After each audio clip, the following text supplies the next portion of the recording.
Being spiritual is not an adjective but a verb. Being spiritual means loving oneself or caring for oneself. In other words, taking responsibility for one's physical, emotional, and mental well-being. Loving oneself is also not self-centeredness or self-indulgent. It also doesn't mean being selfish. Selfishness is the opposite of loving oneself. When our mind is in the expanded state of being, we start to feel love for ourselves, and from that expanded state, all our actions are selfless. We flow to share love and compassion. First, we share the love with ourselves, and that same love flows to others who come in contact with us. This love cannot be expressed in words, not because it isn't expressible. It's because this expression is uniquely individual. Being spiritual is to experience this natural expanded state of love with oneself, which then flows to others. Every human identifies themselves as a spiritual being, whether we are aware of it or not. We long to expand ourselves and want to know things beyond us, but we don't know how to be spiritual, and we are also unsure if there is a path to being spiritual. The way to being spiritual is about evolving the heart and the mind to experience this divine love. This divine love flows only in the types of mind purified of its impurities. The great Indian scientist sage Patanjali gave a framework, a structure to this union of love with oneself, and called it yoga. He prescribed a path of 8 steps explained in detail in Yoga Sutras and Yoga Darshana. Buddha prescribed this and called it the Eightfold Noble Path. We will not discuss these steps. Instead, I will share my understanding of the path as simply as I can. However, these steps will help in what I will share now. I have been meditating and actively seeking to expand my being. I have come to recognize this profound experiential truth. Our only job is the purification of our minds by strengthening the noble qualities of our heart. When our heart is compassionate and empathetic, peaceful and harmonious, giving and generous, joyful and forgiving, truthful and honest, grateful, inspiring, and radiant, then our mind automatically cleanses itself of its impurities. This is the secret to adding positive karma points in life. The best way to discover, experience, understand, bring forth and actualize these qualities is through living the qualities of the heart in your everyday interactions with yourselves and everyone around us. In our hearts, the qualities are discovered and experienced. At the same time, our intellect can reflect upon and understand these qualities. The true teacher of our mind is our heart, so the best attitude is for the mind to listen to the heart. When these noble qualities of our heart are developed and strengthened sufficiently enough,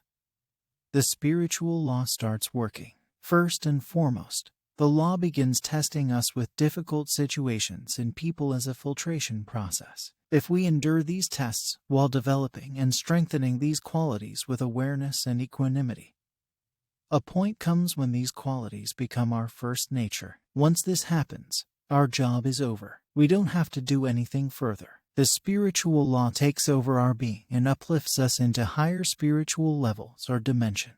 During the cleansing and testing phase, the spiritual law assigns an invisible guru or guardian angel to us who helps us pass through these difficult phases, and they remain with us until needed. In this journey, the spiritual law will assign many hidden gurus or guardian angels according to our evolving states and stages. If we are lucky, we might meet and interact with these gurus and guardian angels, but surely we can feel their presence in our life. We sometimes refer to them as God's grace or divine forces in our life.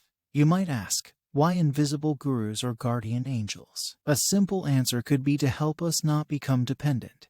In other words, to help us become the best version of ourselves. The spiritual law is a teacher with a unique style of teaching. Learning while doing is its style. Yes, learning while doing. You heard it right. Both words learning and doing are verb. And you might also ask, why not realized guru in the physical body help us? A simple answer is there are many exceptions, but an important thing to remember. An authentic realized guru in the physical body will not keep you under any confusion. There won't be any ambiguity about their involvement in your life. Suppose they take up the responsibility to help you become the best version of yourselves. In that case, they will ensure you know who keeps your backside safe. They are tough masters, just as good and genuine sports, martial art teachers, or even parents who support us without making us dependent on them. Keep in mind that this is the most challenging job in the universe one can undertake.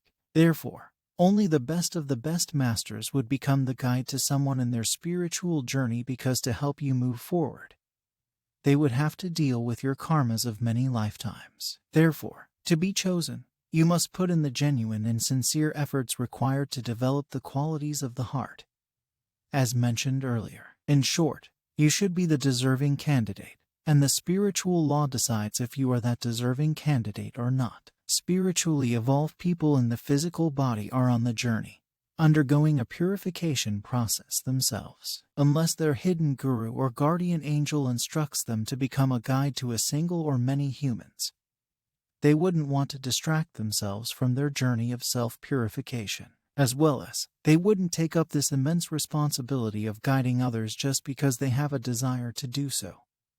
In this journey of self-purification, even desires are relinquished. However, there would be a few exceptions always. An important thing to remember: one can only guide others if one has walked the path till the end, as Buddha said once. So, yes, as a sincere seeker, you can choose to walk along the track with the spiritually evolved person in the physical body, and also learn from their life experience and imbibe all the good qualities they have lived as an example for others to follow. However, don't expect them to hold your hands, because, as mentioned earlier, if you are putting in the required efforts and are sincere enough, your hands are held by the spiritual law itself. In conclusion, being selfish means having a belief of scarcity, an inability to share things we have as surplus. This attitude works at all three levels of our existence. At the physical level of existence, someone might not want to share their surpluses such as money,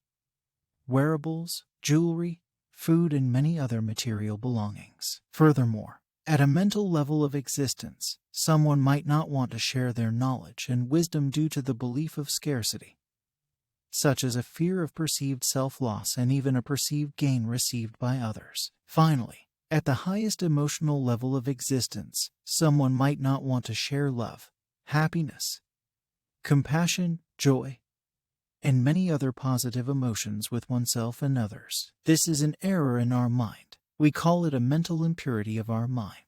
And the mind can only change when we develop and strengthen the qualities of the heart.